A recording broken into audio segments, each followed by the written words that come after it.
हाँ, मैंने आपको पहले कहा था मुझे वो लड़का पसंद नहीं है, मैं ये शादी नहीं करूंगी। फिर क्या जरूरत है आपको लड़के वालों को घर बुलाने की? आप लोग मेरे साथ जबरदस्ती नहीं कर सकते। साधना मेहमान घर में आती है, जब भी ऐसा ड्रामा मत करो। देखो लड़के वाला आ गया, तैयार हो जाओ, उसके बाद हम आपस में बैठकर बात करेंगे। और क्या पता लड़के वाले खुद मना कर दे, उन्हें तुम पसंद ही ना हो। आखिर कहाँ लड़के वाले और कहाँ तुम? वैसे उस लड़के के लायक नहीं हो तुम, फिर भी उसने इस रिश्ते के लिए हाँ कर दिया, ये अपना सौभाग्य समझो। भाभी अगर मैं लड़के के लायक नहीं हूं तो क्या जरूरत है लड़के वालों को घर बुलाने की? घर पर लड़के वाले आने वाले थे और अब तक साधना तैयार नहीं हुई थी, तो वहीं साधना और शीतल के बीच में थोड़ी कहासुनी हो जाती है, जिसके बाद दीपक आता है। अरे आप लोग कभी तो शांत हो जाया करो, मैं लड़के वालों को लेने रोड पर जा रहा हूं, उन लोगों को रास्ता समझ में नहीं आ रहा। और साधना तुम चुपचाप से तैयार हो जाओ, वरना हमसे बुरा कोई होगा। आप लोगों से बुरा कोई है भी नहीं। साधना मुंह बनाकर तैयार होने चली जाती है। वहीं दीपक भी लड़के वालों को लेने के लिए चला जाता है। कुछ ही देर में लड़के वाले घर आते हैं और पूरा परिवार आपस में बात करता है।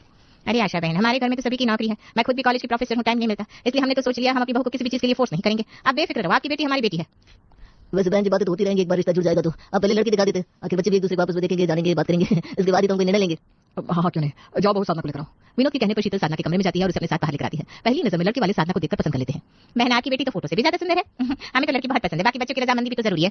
अरे आजकल के बच्चे एक दूसरे को देखकर थोड़ी ना पसंद करते हैं, उनकी वाइब्स मैच होनी चाहिए। जाओ बच्चों, तुम दोनों के लिए थोड़ी बात कर लो।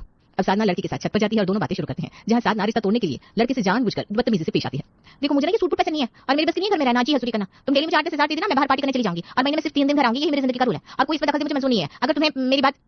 ये तुम मुझसे किस तरह की बात कर रही हो? हमने तो सुना था तुम्हारा परिवार बहुत संस्कारी है, ये है तुम्हारे संस्कार? संस्कारी मेरा परिवार है, मैं नहीं हूं। मैं बिल्कुल भी इंटरेस्टेड नहीं हूं तुमसे शादी करने में। शादी के बाद आजादी छीन जाती है और मुझे खुले आसमान में उड़ने की आदत है। अरे तुम जैसे लड़के से मैं कभी शादी नहीं करूंगा। यही तो चाहती हूं मैं। लड़का गुस्से में नीचे आता है और अपने परिवार का हाथ पकड़कर घर से चला जाता है। वहीं साधना भी मुस्कुराती हुई नीचे आती है। साधना के चेहरे की खुशी साफ बता रही है, इसलिए इस बार भी लड़के के साथ बदतमीजी करी और उन लोगों को यहाँ से भगा दिया। मैं भला क्यों बदतमीजी करूंगी? बदतमीजी तो आप लोग कर रहे हैं, मेरे मना करने पर भी हर रोज एक नया रिश्ता लाकर खड़ा कर देते हैं। साधना तेरा दिमाग घूम गया है, लगता है उस लड़के ने तेरे ऊपर कोई जादू कर दिया है, तभी तो तुम लोगों के खिलाफ जा रही है। आखिर तू हमसे चाहती क्या है? पापा मैं भी आप लोगों की बेटी हूं, बहुत अच्छे से जानती हूं आप लोगों को। विकास गरीब है इसलिए आप लोग सब बताना नहीं चाहते, आपको उसकी अच्छाई नजर नहीं आती। पर आप लोग मेरी बात कान खोलकर सुन लीजिए, मैं शादी करूंगी तो उसी से करूंगी। साधना अपना फैसला सुनाकर कमरे में चली जाती है। वहीं पूरा परिवार काफी परेशान होता है। इसी तरह कुछ दिन बीत जाते हैं और एक दिन जब साधना बाथरूम में होती है तो विकास का फोन आता है और शीतल उठकर उससे बात करती है। अच्छा तो तुम हो विकास, तुम तो बड़े ही बेशर्म और बदतमीज किस्म के आदमी हो। क्या तुम्हें पता नहीं हम अपनी साधना के लिए लड़का देख रहे हैं? हम अपनी साधना की शादी तुम जैसे गरीब पट्टी जैसे कभी नहीं करेंगे, तो अच्छा यही होगा कि तुम उसका पीछा छोड़ दो। भाभी मैं साधना से बहुत प्यार करता हूँ, उसकी खुशी के लिए मैं अपनी जान भी दे सकता हूँ। अगर आप यही चाहते हैं कि मैं साधना से दूर हो जाऊँ तो मैं उसकी खुशी के लिए उससे दूर हो जाऊंगा, पर आप भी मुझसे वादा कीजिए अब आप लोग साधना को और परेशान नहीं करेंगे। बाकी मैं उसे समझा दूंगा, वो आप लोगों की बात मान जाएगी। समझा दो तो ही अच्छा है, वरना तुम्हारे लिए अच्छा नहीं होगा। अगर अपनी खैरियत चाहते हो तो साधना से दूर हो जाओ। शीतल विकास को डरा धमकाकर फोन रख देती है और जब साधना नहाकर बाहर निकलती है तो विकास को फोन करती है और उसका फोन नहीं लगता, जिस वजह से वो काफी परेशान हो जाती है। इसी तरह पूरा दिन बीत जाता है और पूरे एक दिन साधना विकास से बात नहीं करती, वो विकास के दोस्त राहुल से मिलने जाती है। अरे साधना तुम मेरे घर सब ठीक तो है? यही पूछने तो तुम्हारे घर आई हूँ। आखिर विकास को हुआ क्या है? उसने मुझे हर जगह से ब्लॉक कर दिया है। कल हम मिलने वाले थे पर वो मुझसे मिलने भी नहीं आया। तुम इसे बुलाओ, बोलो कि मैं उसे मिलने आई हूँ। साधना शायद तुम्हें पता नहीं, विकास मेरा घर छोड़कर जा चुका है। कल जब उसने तुम्हें फोन किया था तो तुम्हारी भाभी ने उसे तुमसे दूर रहने को कहा था। उसकी माँ गांव में बीमार है, उसे पैसों की जरूरत है और ऊपर से तुम्हारे घर वाले उसे टॉर्चर कर रहे हैं। क्या कल विकास और भाभी की बात हुई थी? भाभी ने ये सही नहीं किया? क्या तुम मुझे बता सकते हो विकास कहाँ मिलेगा? वो हमारा एक दोस्त है ना, उसके रूम पर गया, मैं तुम्हें वहाँ का एड्रेस देता हूँ।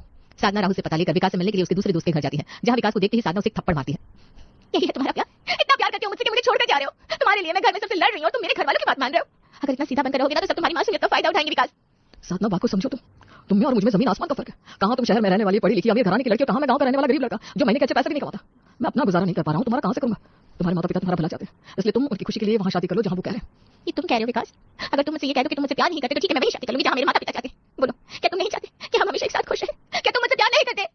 विकास साधना की किसी भी बात का जवाब नहीं देता और रोने लगता है, जिसके बाद साधना उसे दिलासा देती है और बैग से कुछ पैसे भी। आज मैं तुमसे मिलने के लिए राहुल के घर गई थी, तुम तो मुझे कुछ बताती नहीं। राहुल ने मुझे बताया कि तुम्हारी माँ की तबीयत बहुत खराब है और तुम्हें पैसों की जरूरत है, इसलिए तुम ये पैसे रखो और अपने गाँव भेजो। मैं अपनी फैमिली को मना लूंगी और देखना बहुत जल्द तुम भी एक बहुत बड़े आदमी बन जाओगे, वो भी अपनी मेहनत से। साधना विकास से मिलती है और उसे पैसे देकर अपने घर आती है। घर आती ही पूरा परिवार दरवाजे पर उसे रोक लेता है। कहाँ गई थी? क्यों आपको पता नहीं? मैं विकास से मिलने गई थी, अब मेरा रास्ता छोड़ो। इतना बोलकर साधना सीधा अंदर जाने लगती है, जिसके बाद शीतल साधना का हाथ पकड़ कहती है, मैंने उस लड़के जैसा लाल चीनी है बदतमीज इंसान आज तक नहीं देखा। मैंने उसे कहा था कि वो तुमसे दूर रहे और फिर भी तुमसे मिलकर आई हो। जानती भी हो तुम्हारे लिए आज एक और लड़की का रिश्ता आया है। लड़का साइंटिस्ट है, पूरा परिवार बैंगलोर में रहता है। प्लीज इस रिश्ते के लिए हाँ कर दो, हम तुम्हारे दुश्मन नहीं है, हम तुम्हारा भला ही चाहते हैं।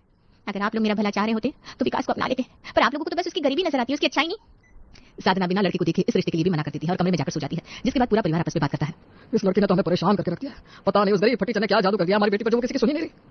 पर माँ जी ऐसे कैसे चलेगा? हम उस गरीब विकास के बच्चे को दामाद तो नहीं बना सकते। अगर वो इस घर का दामाद बन गया तो हमारे घर की इज्जत क्या रह जाएगी? माँ में कुछ तो करना होगा, पर क्या करें? साधना की वजह से पूरा परिवार काफी परेशान रहता है और इसी तरह कुछ दिन बीत जाते हैं और जितने भी रिश्ते आते साधना उन सभी को मना कर देती और इसी तरह एक दूर का रिश्ता होने की वजह से फोन पर ही लड़के वाले साधना को देखकर रिश्ते के लिए हाँ कर देते हैं। साधना बेटा तू खुशकिस्मत है जो तुझे इतना अच्छा ससुराल मिल रहा है। लड़के वाले एनआरआई है, सब ऑस्ट्रेलिया में रहते हैं, अब तो तू भी विदेश में रहेगी। बस एक बार नाना जी की शादी हो जाए फिर हम लोग भी घूमने के लिए ऑस्ट्रेलिया जाएंगे। आप सब एक नंबर के लालची है और आपकी बातों से साफ झलकता है, चाहे कुछ भी हो जाए मैं उस लड़के से शादी नहीं करने वाली। अरे साधना समझती क्यों नहीं? हम तेरे दुश्मन नहीं है, वो लड़का तेरे लिए सही नहीं है, वो जितना अच्छा बन रहा है वो उतना अच्छा है नहीं। तुझे कैसे समझाऊं कि गरीब लड़के कैसे होते हैं? आजकल के लड़के एक नंबर के लालची होते हैं, तुम जैसे अमीर घर की लड़कियों को अपने प्यार के जाल में फंसाते हैं और उनसे अपना खर्चा निकलवाते हैं। अरे बेटा तू कब समझेगी ये बात? माँ आज तक विकास ने मुझसे 1 रुपया नहीं लिया, मेरे साथ बदतमीजी नहीं की, ना ही मेरे साथ कभी ऊंची आवाज में बात की है। यहाँ तक कि उसने भाभी की बात भी मान ली थी, एक पल को उसने छोड़ दिया था। ऐसा लड़का किस्मत वाले को मिलता है माँ, देखना शादी के बाद वो मुझे पलकों पर बिठा कर रखेगा। हर चीज पैसा नहीं होती। जब गरीब वाली जिंदगी जिएगा ना तब पता चलेगा कि प्यार से पेट नहीं भरता, पेट भरने के लिए पैसे चाहिए होते हैं। और एक बात कान खोलकर सुन ले तू, अब चाहे कुछ भी कर ले, तेरी शादी इस एनआरआई लड़के से ही होगी, और जब तक तेरी शादी नहीं हो जाएगी तो इस घर से बाहर नहीं निकलेगी। इतना बोलकर साधना के घर वाले उसे कमरे में बंद कर देते हैं। शीतल जाकर साधना को खाना देती है। किस्मत वाली हो तुम, जो तुम्हें इतना अच्छा परिवार मिला है, और तुम हो कि अपने माता पिता को दुखी करने में लगी हो। चुपचाप से खाना खा लो, क्योंकि अगर तुमने फ्यूचर में कभी उस गरीब से शादी कर भी ली तो वो कभी तुम्हें इतना अच्छा खाना नहीं खिला पाएगा। आप लोगों की गलतफहमी है ये। आप लोग ना उससे मिले ना देखा और अपने आप ही ये सोच लिया कि वो बुरा है, जबकि बुरे तो आप लोग हैं। कमरे में बंद होने के बाद भी साधना विकास से शादी करने के लिए जिद पर अड़ी रहती है और विकास को फोन करती है। विकास अब तो आ जाओ, मेरे घर वाले हमारे रिश्ते को नहीं अपनाएंगे। तो मेरे घर वालों की जिस रजामंदी का इंतजार कर रहे हो वो तुम्हें कभी नहीं मिलेगी। तुम जानते हो 2 दिन से घर में कह दूं मैं। क्या तुम्हारे माता पिता तुम्हारे साथ इतना बुरा करें? भला एक माता पिता अपने बेटी के साथ इतना बुरा कैसे कर सकते हैं? साधना मैं तुम्हें इतना दुखी नहीं देख सकता। नहीं देख सकते तो आ जाओ, हम भाग चलते हैं। नहीं साधना, तुम किसी के घर की बेटी हो, किसी के घर की इज्जत हो। मैं एक बाप की इज्जत नीलाम नहीं कर सकता। मैं तुमसे शादी करूंगा तो तुम्हारे माता पिता की रजामंदी से ही। मैं बहुत जल्द तुम्हारे घर आऊंगा और तुम्हारे माता पिता से बात करूंगा, बस एक बार मेरी नौकरी लग जाए। विकास तुम कितने अच्छे हो, मेरे माता पिता के बारे में कितना सोचते हो। और एक मेरे माता पिता है जिनको अपनी बेटी की खुशी की परवाह नहीं है। साधना अपना सारा सुख दुख विकास को बताती है और रोते हुए सो जाती है। अगले दिन जब शीतल दोबारा खाना लेकर आती है तो वो देखती है कि साधना ने रात को खाना नहीं खाया। साधना, तुमने रात को खाना क्यों नहीं खाया? अगर तुम इस तरह खाना नहीं खाओगी और जिद पर रहोगी तो तुम्हारी तबीयत खराब हो जाएगी। आप लोग तो वैसे भी मुझसे प्यार नहीं करते। अगर मैं मर भी जाऊंगी तो क्या ही फर्क पड़ेगा? आपको तो अपनी शान और शौकत की पड़ी है ना। ये नहीं कि एक बार विकास से मिल लो, उसको देख लो, जान लो, माना कि वो गरीब है पर वो बहुत अच्छा है। आपको पता है जब मैंने उसको ये कहा कि मुझे भगा के ले चलो तो उसने क्या कहा? उसने बोला मैं किसी के घर की बेटी हूं, इज्जत हूं। वो ऐसा कदम नहीं उठाएगा जिससे मेरे घर वालों का मान सम्मान इज्जत मिटे मेरे। वो मुझे मान सम्मान के साथ शादी करके ले जाना चाहता है, पर आप लोग जाने तो आप नहीं समझोगे। इतना बोलकर साधना रोने लगती है और खाना फेंक देती है। अब शीतल बाहर आती है और सारी बात घर वालों को बताती है। माँ जी, अगर ऐसा ही रहा तो मुझे नहीं लगता कि साधना हमारी पसंद के लड़के से शादी करेगी। हमें एक बार उस लड़के से मिल लेना चाहिए और साधना को उस लड़के की सच्चाई दिखानी चाहिए कि वो लड़का साधना के लायक नहीं है। तुम शायद सही कह रही हो। अगर हम ऐसे ही जोर जबरदस्ती करते रहे तो साधना की नजरों में हम बुरे बनेंगे। अगर हमें साधना की आंखें खोलनी है तो हमें उस लड़के से मिलना होगा। बाबू, तुम जाकर साधना से कह दो 2 दिन बाद वो विकास को घर बुला ले। हम उससे अकेले में कुछ बातें करेंगे और फिर देखना तुम कैसे उस लालची लड़के की सच्चाई में अपनी बेटी के सामने लाती हूँ। साधना की आंखें खोलने के लिए पूरा परिवार प्लान बनाता है। अब शीतल साधना के पास जाती है और उसे विकास को घर बुलाने को कहती है। अब सच कह रहे हैं, आप लोग विकास से मिलना चाहते हैं। अगर आप लोगों को विकास पसंद आ गया तो आप हमारी शादी करवा दोगे। मैं भी विकास को बुलाती हूँ। साधना खुशी से झूम उठती है और विकास को फोन करके 2 दिन बाद घर बुलाती है और खुशी से साधना सबके साथ खाना खाती है। देखते ही देखते 2 दिन बीत जाते हैं। साधना अपने कमरे में तैयार हो रही थी तभी घर में विकास आता है, जहां पूरा परिवार अकेले में विकास से बात करता है। साधना अभी अपने कमरे में तैयार हो रही है, अभी सिर्फ तुम और हम लोग हैं। तो बताओ बेटा, तुम हमारी बेटी को छोड़ने के लिए क्या लोगे? क्योंकि हम बहुत अच्छे से जानते हैं कि तुम्हें हमारी बेटी से प्यार तो है नहीं। ये आप लोग क्या कह रहे हैं? यानी आप लोग समझ गए कि मैं आप लोगों से क्या चाहता हूँ? मुझे आपकी बेटी में जरा भी इंटरेस्ट नहीं है और वो तो मेरे प्यार में डूबी हुई है। मुझे इस दिन का कब से इंतजार था। कितनी देर कर दी आप लोगों ने मुझे यहाँ बुलाने में। हम जानते थे कि तुम निहायत ही बदतमीज किस्म के इंसान हो, एक नंबर के लालची।